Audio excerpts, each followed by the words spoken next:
أعوذ بالله من الشيطان الرجيم.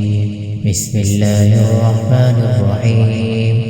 وإذ قال إبراهيم رب اجعل هذا البلد آمنا واجنبني وبني أن نعبد الأصنام رب إنهن أضللن كثيرا من الناس فمن تبعني فإنه مني ومن عصاني فإنك غفور رحيم. ربنا إني أسكنت من ذريتي بواد غير ذي زرع عند بيتك المحرم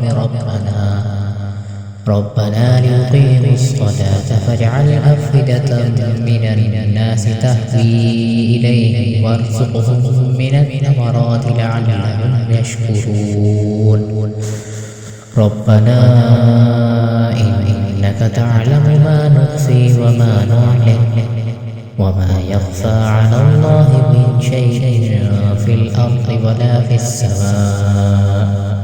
الحمد لله الذي وهب لي على الكبر إسماعيل وإسحاق إن ربي لسميع الدعاء. رب اجعلني مقيم الصلاة ومن ذريتي ربنا وتقبل دعاء.